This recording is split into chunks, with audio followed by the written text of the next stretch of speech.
여러분들 한 주간 주님의 은혜와 사랑 가운데 잘 지냈습니까? 이제 날씨가 조금 추워지기도 하고 또 풀리기도 하는데 아무쪼록 여러분들 날씨가 추워질 때 이 감기 조심하시고 건강에 유의하셔서 어려움 당치 않기를 진정으로 바랍니다.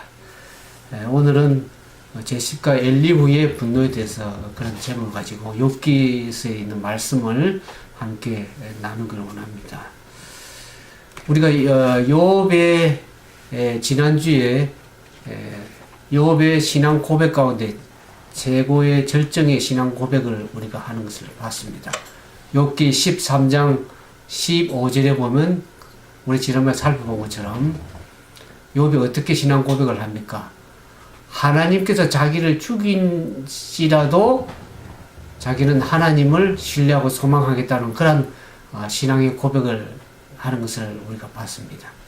그걸 보면서 사실 하나님과 사단과의 그러한 선악간의 대쟁투에서 사실 그 게임이 끝났다고 얘기를 했습니다. 게임 오버.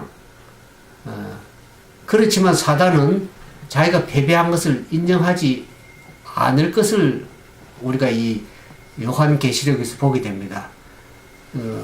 엘리후의 분노에 대해서 보기 전에 이 사단의 분노하고 어떤 좀 다른가를 좀 우리가 보기 원합니다. 여기 계시록 12장 11절에서 12절의 말씀을 보면 오늘 그 욥이 한 신앙의 고백의 절정 부분과 조금 이해가 되는 부분이 있는 것을 우리가 보게 됩니다. 요한계시록 12장 11절에 보면 또 여러 형제가 어린 양의 피와 자기의 증거하는 말을 인하여 저를 이기었으니 그들은 죽기까지 자기 생명을 아끼지 아니하였도다. 어떤 면에서 욥은 자기 생명이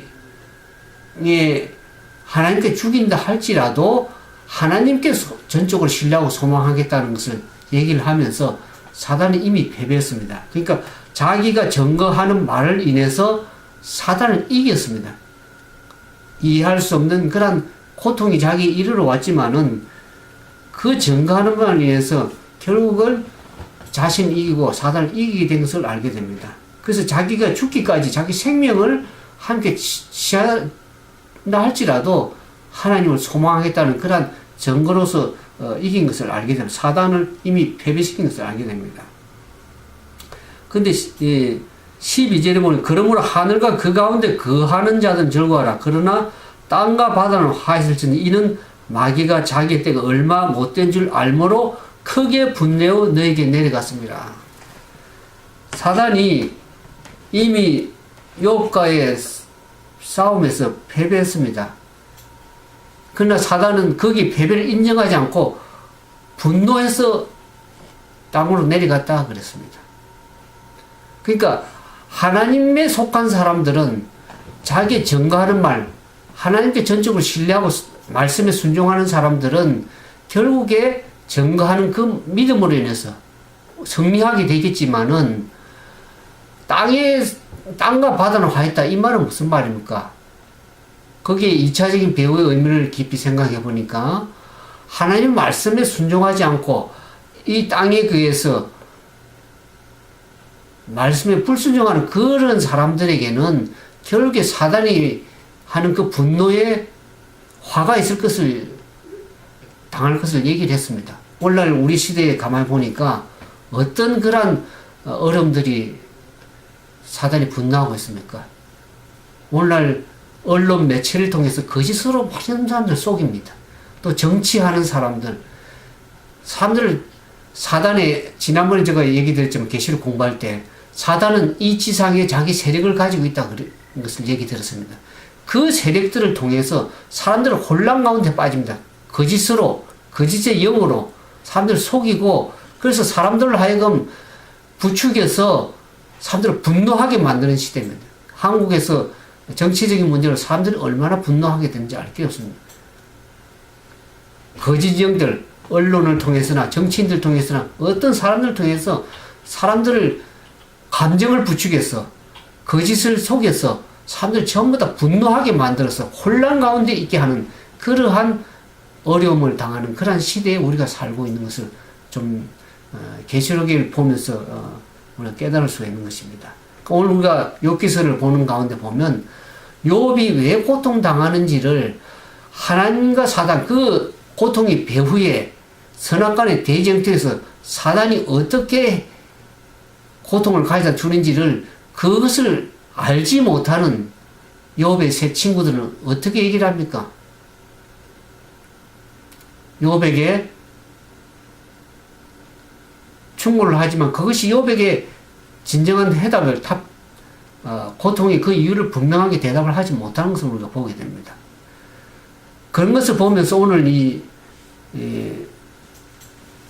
욥의 세 친구 외에 또 다른 제4의 인물이 등장하는 것을 보게 됩니다. 그것이 이제 엘리후라는 그런 인물인데, 이 엘리후가 분노하는, 오늘 엘리후의 분노에 대해서 얘기를 하는데, 엘리후가 왜 분노하는지 그 이유를 이제 우리가 욥기서 32장 1절에 5절에 보면 쭉 나옵니다. 엘리후가 왜 분노합니까? 엘리후가 처음으로 욥에게 분노합니다.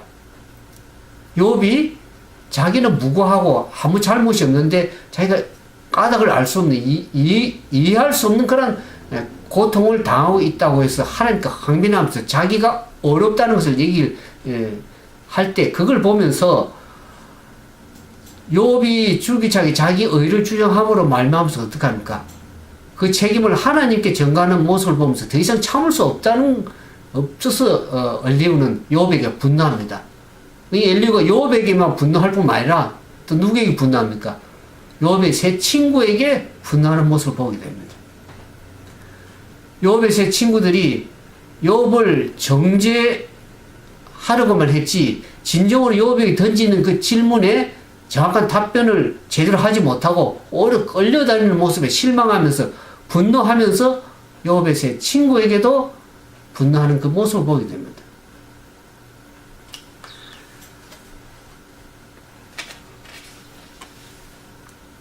여기 이제 첫 번째 소지에 보면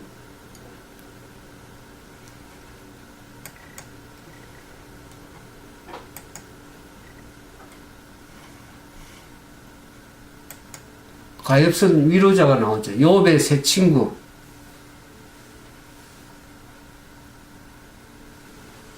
욥은 어떻게 합니까? 자기의 어려움을 주장한 때에 욥의 제 친구인 엘리바스는 어떻게 합니까? 인과응보의 논리를 가지고 뭔가 너가 잘못을 범했기 때문에 그에 대한 응당한 죄가 있어서 벌을 받는다. 응보의 벌을 받는다고 얘기를 하고 있습니다. 그러면서 또 다른 친구는 어떻게 합니까? 빌닷과 소바는 어떻게 얘기합니까? 하나님의 정의와 공의를 내세우면서 하나님을 옹호하는 척 하면서 어떻게 합니까? 욥이 죄가 있어서 그렇다. 죄인으로 몰면서 결국 회개하라고 그렇게 얘기를 하는 것을 보게 됩니다. 그렇게 이어같이 계속 이 강로 높은 그런 논쟁이 있음에도 불구하고 결국 그 논쟁의 그 문제를, 그 고통의 문제를 결국에 해결하기는커녕 오히려 점차 사이가 나빠지고 그 본질을 이해하는 데 실패하는 모습들을 보게 됩니다.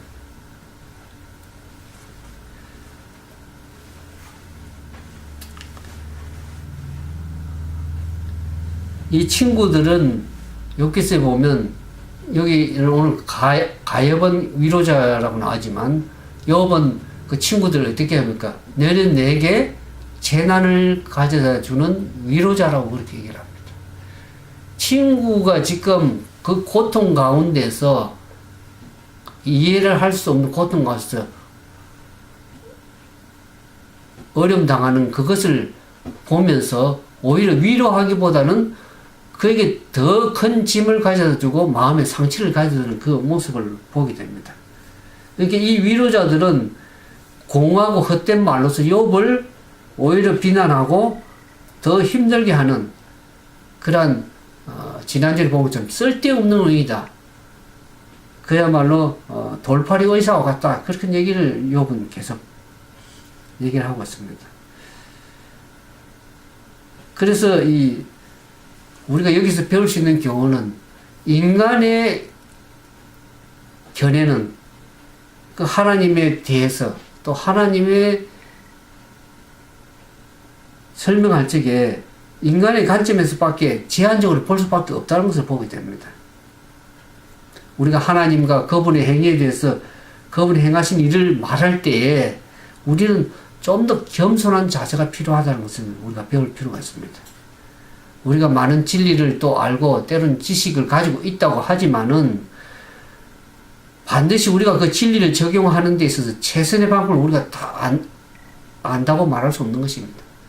제 주변에 보면 성경을 좀 알고 신학을 공부를 한 사람 중에서도 보면은 성경을 어디서 끼워 맞추는지 어떻게 배운지는 모르겠지만은 하여튼 자기식의 방법으로 성경을 끼우고 맞춰서 논리적으로 설명을 하려고 하는데 그것이 과연 하나님께 원하시는 최선의 방법인가라는 것을 생각하게 됩니다. 그래서 제가 그랬죠.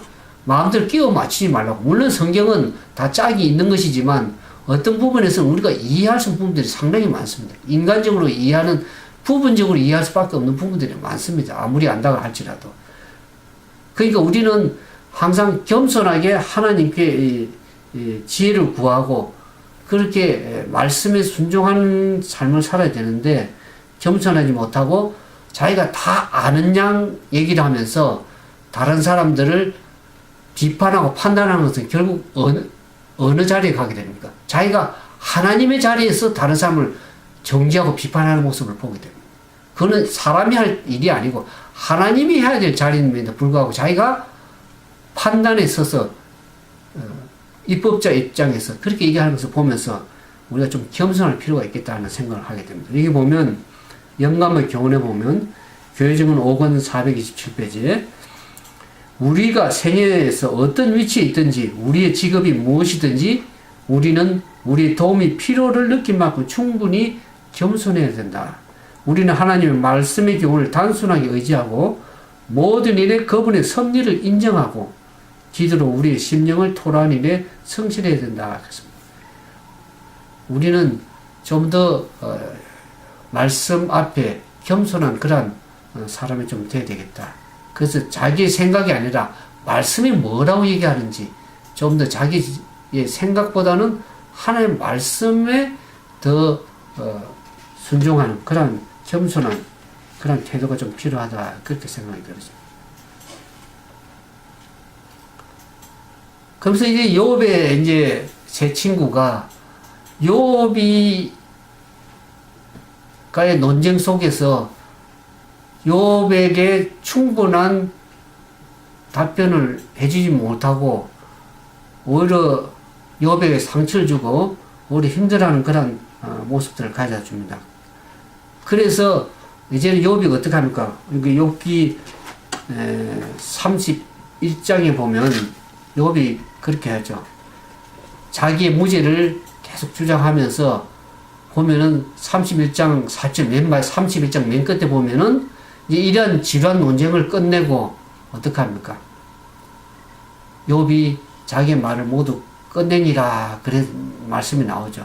그래서 이제 욥에게 남은 마지막 방법은 친구들이 어떤 적절한 답변을 해주지 못하기 때문에 이제는 마지막 방법은 뭡니까? 하나님께서 나타나셔서 해명하지 않고는 욥의 문제가 진정으로 해결될 기미가 보이지 않았습니다. 그래서 마지막으로 이제 하나님께서 나타나셔야 될 그런 찰나 순간에 전혀 예상치 못한 욥의 또 다른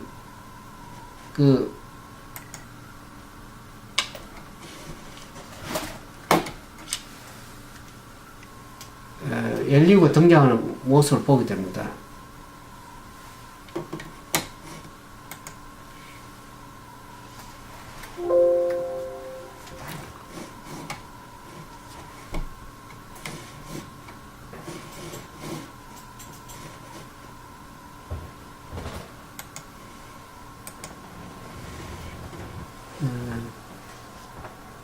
이 엘리후는 어떤 인물일까? 욥기 우리가 아까 32장 1절에서 5절에 말씀드린 것처럼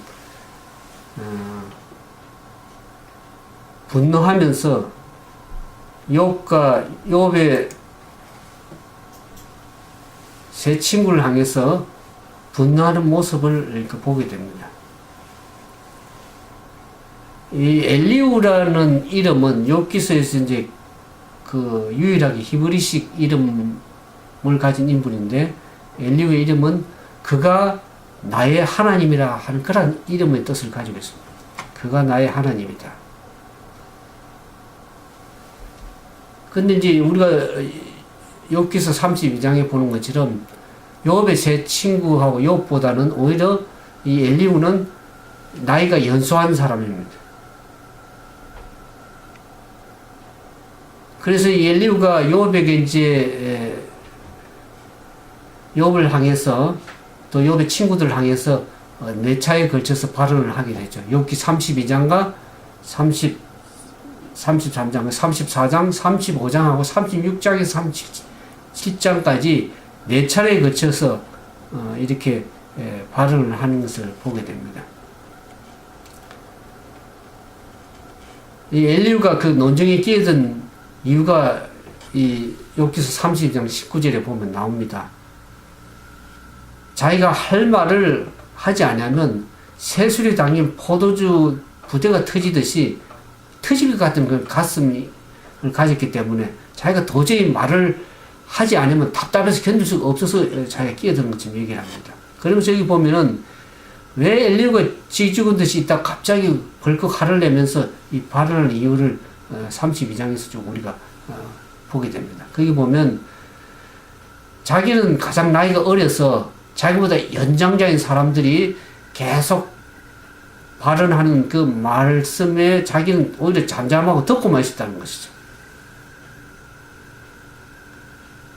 오늘 우리 시대처럼 우리나라 사회에 좀 장유유서처럼 어른들이 얘기할 때 아이들은 그냥 듣고만 있었다는 얘기죠. 그 유대 사회에도 흔히 그런 일인 거죠. 그래서 듣고만 있었는데 그 어른들이 참 연장자이고 인생을 오래 살아서 경험도 있고 지혜가 있어서 다 답변을 할 수 있을 줄 알았는데 보니까 오히려 그들에게 욥에게 정당한 그런 답변들을 해주지 못하는 걸 보면서 오히려 분노했죠. 그래서 엘리후는 이제 그 세 친구들의 지혜가 이제는 다 바닥이 났으니까 좀 뒤로 물러나 계시고 자기가 하는 말을 들으라고 이렇게 얘기를 하는 것이죠.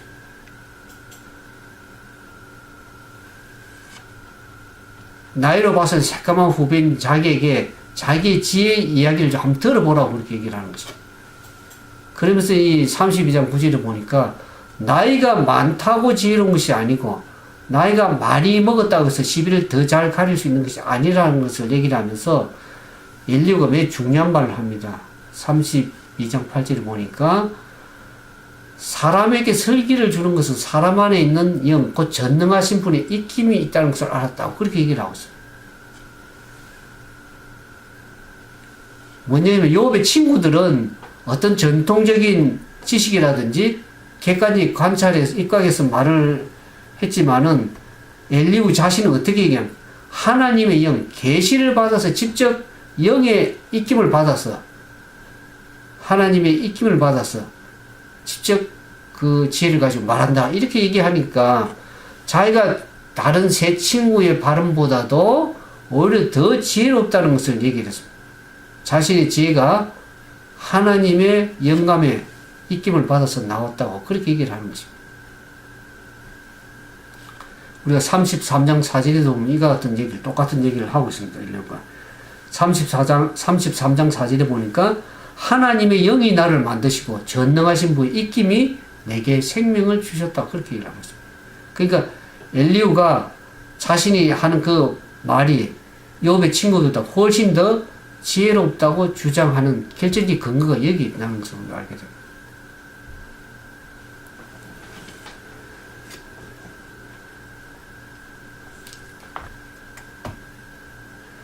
그러면 엘리후가 왜 자신이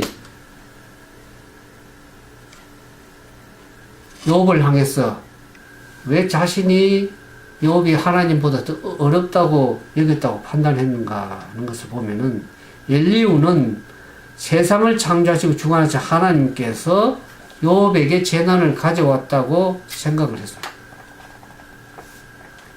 그런 엘리후의 시각에서 자신은 재앙을 당할 만한 그런 잘못을 저지르지 않았다고 주장하는 욥에게 자기가 어렵다고 얘기하고 하나님을 베푸시고 말하는 욥이 좀 뻔뻔스럽게 보였을 수도 있습니다. 오히려 어떤 면에서 보면 잘못된 왜곡된 관점에서 보면 욥의 그 신앙 고백이 참으로 공허하고 거짓된 그런 허황된 그런 진술로 보였을 수도 있겠습니다. 여기 산사몽 123페이지 보면 같은 얘기가 있습니다. 하나님의 사랑이 마음에서 사라짐과 아울러 동료 인간에 대한 사랑도 소멸된다. 많은 부당한 요구 조건을 가진 인간이 고안한 제도는 그 주창자로 하여금 상술한 인간의 표준에 미달한 모든 사람을 비판하게 한다. 이기적이며 편협한 비판의 분위기는 고상하고 간대한 마음을 억누르며 사람들로 하여금 자기 중심적인 판단을 내리고 마음이 좁은 정탐꾼이 되게 한다. 오늘날 우리가 세상에서 얼마나 그런 실수들을 많이 하는 것을 보게 됩니다. 사람들이 얼마나 다른 사람을 비판하고 정죄하는 세상인지 알 길이 없습니다. 자기 중심적으로 바라보니까 다른 사람들의 것이 거짓되고 잘못된 진술들을 하는 것을 그러한 생각들을 가지고 얼마나 다른 사람을 비판하고 정죄하는 모습들을 보게 됩니다. 이 사람들의 논리라는 것은 어느 부분은 맞을 수도 있겠지만 그것이 온전하지 않다는 것을 우리가 알아야 됩니다. 그것이 시간이 지나면 틀릴 수 있다는 것. 그래서 이 욥의 세 친구 외에 엘리후도 신선한 충격을 가지고 자기의 하나님의 입김을 받아서 지혜를 가지고 말한다고 하는 엘리후도 결국에 그 논쟁에 보면은 욥의 세 친구와 별 다를 바 없는 그야말로 욥을 죄인 취급해서 그가 어렵다고 하는 그 주장이 잘못되었다. 그러니까 너가 죄인이야. 그런 식으로 몰아가는 그 같은 모습들을 보게 됩니다. 그러니까 인간의 관점에서는 어떤 문제 접근할 때 온전하게 바르게 접근하지 못한다는 것을 보게 됩니다.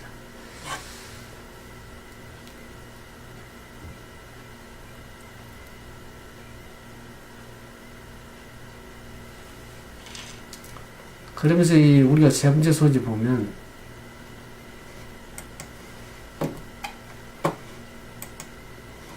엘리후가 이제 변론할 모습이 욥기 32장에서부터 37장까지 네 차례에 걸쳐서 이제 자기 발언을 하죠. 엘리후가 이제 하나님을 빗대어서 욥에게 충고하는 모습을 보게 됩니다. 오늘 우리가 이 욥의 세 친구에서도 보는 것처럼 엘리후에게도 엿볼 수 있는 것이 뭐냐 그러면 불안은 하나님에 대한 잘못된 자기 나름대로 접근은 하지만 그것이 하나의 불안한 것을 정서적으로 불안한 것을 보게 됩니다. 왜냐하면 하나님이 그들이 생각하는 그런 분이 아닐 수 있다는 그런 불안함이에요. 그들은 하나님의 공의와 하나님의 선하심과 능력을 믿기 원했지만은 그들은 한쪽 면만을 하나님께서는 공의와 정의로우신 분이지만은 하나님 또 어떤 분이십니까? 자비와 긍휼과 사랑이 풍성하신 그 하나님인 것을 저들은 나타내지 못하는 것을 보게 됩니다. 욥기 34장 21절 22절 보면 그렇게 얘기하죠. 그는 사람의 길을 주목하시며 사람의 모든 걸음을 감찰하시네. 행악자는 숨을 만한 흑암이나 사망의 그늘이 없느니라. 36장 5절 7절에 보면 하나님은 능하신 아무도 멸하시지 아니하시며 그의 지혜가 무궁하사 악인을 살려두지 아니하시며 고난받는 자의 공의를 베푸시며 그의 눈은 의인에게 떼지 아니하시고 욥기 37장 23절 24절에 보면 전능자를 우리가 찾을 수 없는 그 능력이 지극히 크사 정의나 무한한 공의를 굽히지 아니하심입니다. 그러므로 사람들은 그를 경외하고 그는 스스로 지혜롭다 하는 모든 자를 무시하느니라. 이와 같은 엘리후의 발언을 쭉 살펴보면 결국에는 어떤 결론을 내려야 되냐면 욥이 심은 대로 거뒀다. 무엇은 죄가를 범했기 때문에 그에 당하는 응당에 고난을 당하고 있다고 그런 결론을 내리게 되는 것입니다. 원래 이걸 보면서 엘리후가 하나님을 진정으로 방어하는가 아니면 자기의 생각을 하나님에 대한 자기의 생각을 변화하려고 하는 것인지 우리는 생각해야 됩니다. 여기 이런 말씀입니다. 엘리후와 그 세 친구들이 방어하라는 것은 하나님이라기보다는 하나님에 대한 그들의 개념과 주장이었다는 것을 알게 됩니다.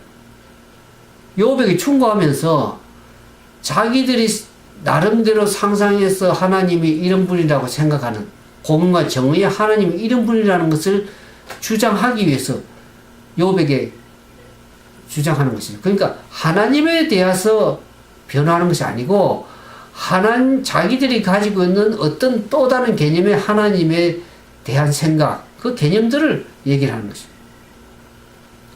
때때는 우리가 그럴 수가 있습니다. 말씀을 중간에 우리가 어떤 하나님, 성경에 말하는 그 하나님 외에 또 다른 하나님을 자기가 생각하고 만들어서 그런 하나님을 섬기고 있는 사람들도 종종 우리가 볼 수 있는 것입니다. 그러니까 그런 하나님을 믿도록 하게 하는 사람도 있습니다.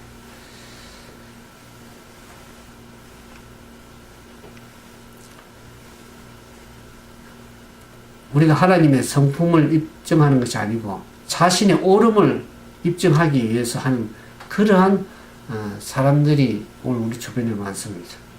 그래서 우리가 해야 할 일은 뭡니까? 겸손히 말씀에 순종해서 그 말씀이 뭐라고 말하는지 그 말씀에 순종해서 살아가겠다는 백성입니다. 오늘 여기 영감의 교훈에 보면 실물교훈 415페이지 이런 말씀이 있습니다.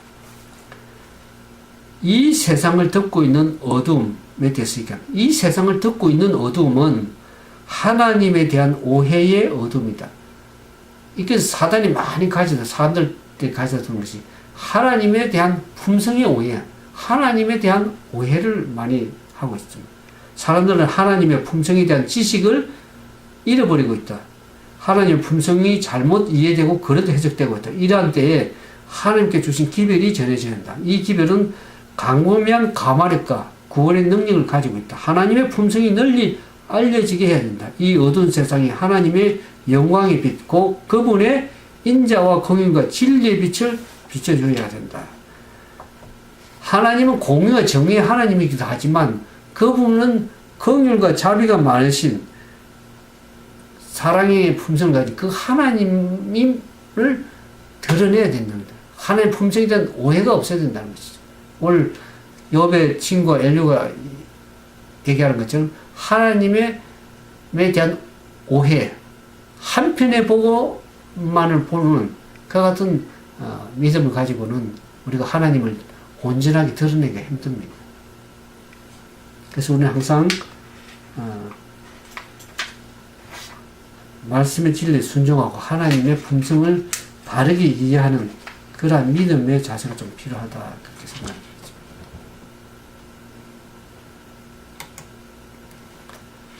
그 다음에 이제 이 네 번째서 불의의 비합리성이다 말 나오는데 이 욥의 친구들이 욥에게 하나님의 품성에 대한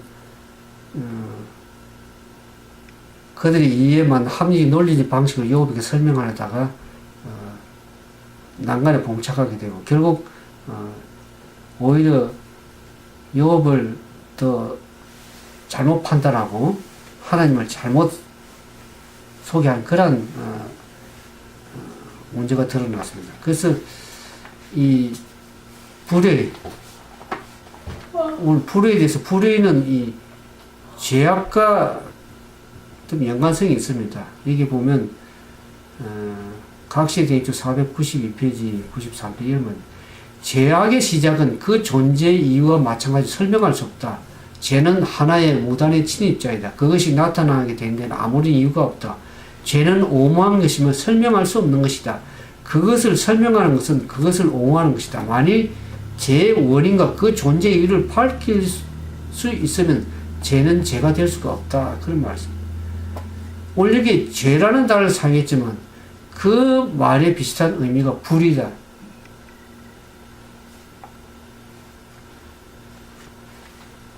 오늘 불에 대해서 그 존재를 밝힐 수 없습니다.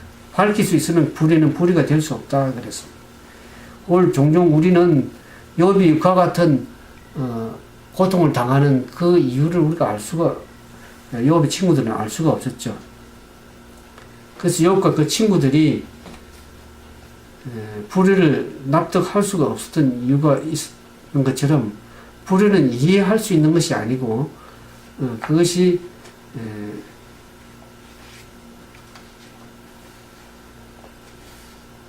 그것이 납득되거나 논리적으로 합리적인 계획에 적합하다면 불의일 수도 비극일 수도 없다는 것이죠. 그 불의의 비합리성이다. 그런 얘기를 나오는데 여기 사단에 대해서 얘기했죠. 사단은 그 지음을 받던 날부터 우리가 에스겔서 보면 그 불의가 드러난 사단이 에스겔서 28장 15절에 보면 사단에 대해서 그렇게 얘기하죠. 내가 지음을 받던 날부터 내 모든 길이 완전하더니 마침내 내게서 불의가 드러났다. 그래서 하나님께서 창조하신 완전한 창조하신 그 피조물인 그 루스벨 사단이 왜 그렇게 불의가 드러났을까?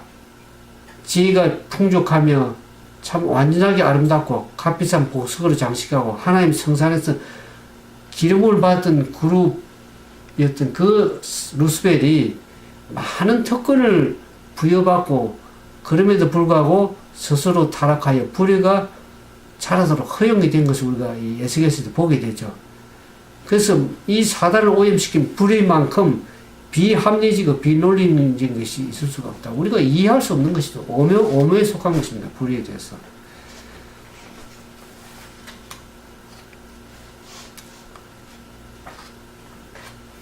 그래서 이 불의를 설명하려고 욥의 불행을 설명하려고 또 욥이 죄가 있다고 설명하면서 이렇게 시도하려는 것, 그것은 저들이 이해할 수 없을 뿐만 아니라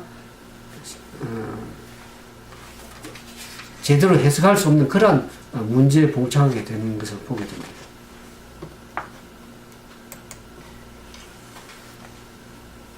그래서 이 사단은 이 불의가 나타난 것을 일으키겠죠. 이전에 하늘의 불평과 불만의 정신이 존재한 적이 결코 없었는데 그것은 이상하고 신비스러운 설명할 수 없는 새로운 요소였다. 그것이 왜 불의가 이렇게 생겨나는지를 참 이해할 수 없는 부분입니다. 루스벨 자신도 처음에는 자신의 감정의 진정한 본질을 알지 못하였다. 한동안 그는 자기의 마음의 움직임과 상상을 밝히기 두려워했다. 그럼에도 불구하고 그것을 버리지 않았다. 그는 자신이 어디로 흘러가고 있는지를 알지 못했다. 결국 불의가 왜 생기는지를 분명히 우리가 알 수는 없지만 그것을 루스벨은 버리지 않고 계속 흘러가도록 했기 때문에 결국 그건 문제가 되는 것을 알게 됩니다. 그리고 우리가 이제 때로는 우리가 믿음이 필요하다는 것을 얘기를 하고 있어요. 믿음의 도전에서 얘기를 하는데 욥의 세 친구는 오늘 말하는 그 세 사회 인물 엘리후도 그 고난의 배후를 제대로 알지 못하면서 그 불의에 대한 죄에 대한 정확한 일을 알지 못하면서 욥을 죄인 취급하고 충고하려는 것은 결국 인간의 관점으로 가지고 어떤 것을 밝혀보려는 것은 희미하게 인간의 관점으로 제한된 관점으로 보일 수밖에 없고 물리적인 세계 본질에 대한 제한적인 이해를 인간이 제한된 이해밖에 가질 수 없다는 것을 얘기를 하고 있습니다. 그리고 그들은 매우 영적이지 못한 사고들을 가지고 있었다. 자기들이 하나님의 영의 입김을 받아서 말한다고 하지만 하나님에 대해서 설명할 때 겸손하지 못해서 일부분만을 얘기를 하다 보니까 결국에는 그 문제를 정확하게 해답을 주지 못한 것을 보게 됩니다.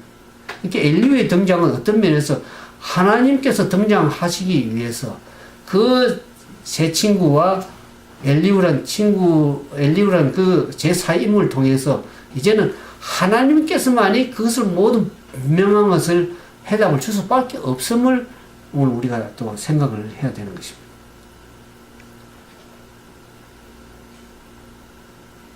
근데 이제 욥과 그 세 친구와 엘리후는 욥에게 이르는 그 고통, 고난, 불행이 그 배후에 사단이 있음을, 그 선악과 대쟁투가 있음을 저들이 이해를 못한 것입니다. 저들 나름대로 해석해보고자 설명했지만 그러한 노력에 인간적 제한적인 관점으로 밖에 이해할 수 없어서 결국 그들의 시도는 실패했다는 것을 알게 됩니다. 근데 문제는 이제 오늘 우리가 욥 기술을 이제 쭉 살펴보면서 우리는 그 욥의 세 친구나 엘리후보다는 더 나은 관점에서 욥 기술을 보고 그 배후에 사단이 있음을, 또 욥이 실제 당하는 고통이 죄 때문에 당하는 고통이 아니라 뭐 때문에 당하는 고통입니까? 욥이 어렵다, 하나님께 경건하게 살고자 하는 그러한 경건 때문에 오히려 당하는 고통이었습니다. 근데 문제는 오늘 우리가 그러면 왜 하나님의 말씀대로 순종하고 살라고 경건하게 살라는 사람들한테 그런 사람들이 왜 고통을 당해야 되는지, 그런 또 의문의 문제가 우리에게 남아있는 것입니다. 그래서 우리의 질문은 끊임없이 생기죠. 왜 욥의 그 가족들이 고통당하고 또 욥의 자녀들이 왜 죽임을 당해야 되는지, 그것이 정당하며 그것이 진정으로 그러한 것이 가치가 있는가 하는 것도 우리에게 의문적으로 계속 남아있습니다. 궁극적 문제. 과연 욥의 자녀들이 죽고 욥이 그렇게 고난당하고 고통당하는 것이 진정으로 가치가 있는가 하는 그런 질문에 빠지게 됩니다. 그래서 우리는 욥기서를 배워야 될 경우는 이와 같은 많은 의문점이 있기 때문에 우리가 그와 같은 문제점들을 다 해답을 찾을 수는 없습니다. 그래서 우리는 결국에는 어떻게 합니까? 그런 문제들이 우리가 의문점이 있고 다 이해 못한다 할지라도 어떻게 됩니까? 모르더라도 우리는 하나님을 신뢰하고 그분의 말씀 앞에 계속 머물러서 그분의 말씀에 순종하고 해야 될, 믿음으로 순종해야 되는 그 믿음의 도전이 좀 우리가 필요한 것입니다. 오늘 우리가 만약 우리 주변에 우리의 모든 일이 완벽하게 우리가 이성적으로 이해할 수 있고 설명되어질 수 있다 그러면 우리는 그것을 믿음으로 사는 사람들이 아닙니다. 믿음으로 사는 것이 아니죠. 오늘 우리 주변에 일어나는 그 모든 일들이 온전히 이해할 수 없다 할지라도 어떻게 하면 우리가 여전히 하나님을, 욥처럼 하나님을 신뢰하고 그분을 순종할 때에 비로소 우리는 믿음으로 사는 것이다. 그러니까 우리에게 좀 믿음이 필요하다는 것이죠. 그 같은 믿음이 우리에게 좀 가져야 되니까 도전의 정신, 좀 믿음에 대한 도전이 좀 필요하다. 여기 영감의 교훈의 말씀을 보면 교회정원 4권 448페이지에 심령이 하나님께 머무는 사람에 대해서 얘기를 합니다. 자신의 가장 어려운 시련과 가장 절망적인 환경 중에 심령이 하나님께 머무는 사람은 하나님의 빛과 인정이 자신에게 임해 있는 때, 가장 번영한 때의 그 자신과 같은 것이다. 우리가 번영하고 하나님의 빛 가운데 온전히 있는 그것과 마찬가지로 가장 어렵고 가장 절망적인 환경 중에서도 그 심령이 하나님께 머물러 있어야 될 것이라. 그것이 진정으로 믿음으로 살아가는 삶이죠.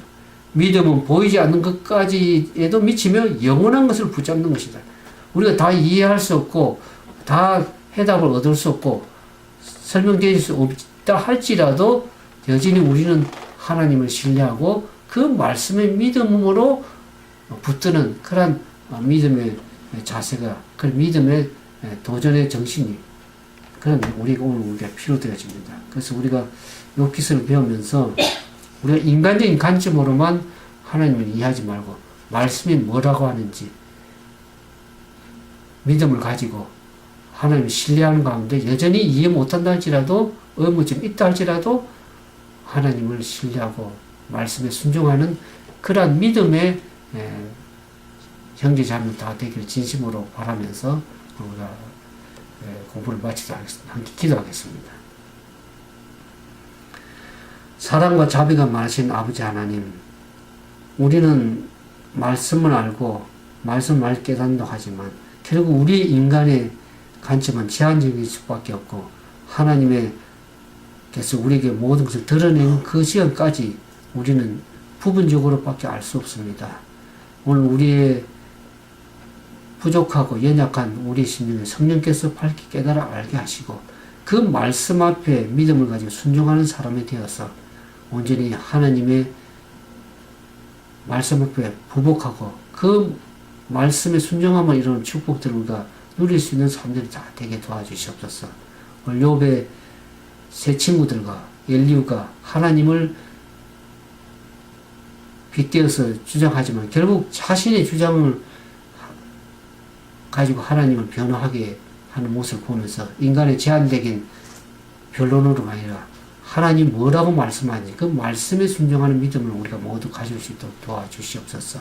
그래 우리가 말씀 앞에 굴복하고 순종하는 그런 사람들이 되어서 하나님을 기쁘게 하고 하나님께 영광을 돌리는 그런 귀한 삶이 다 될 수 있도록 은총을 베풀어 주시옵기를 우리를 죄 가운데서 구원해 주신 우리 주님 예수님 이름으로 감사하며 간절히 기도드리옵나이다.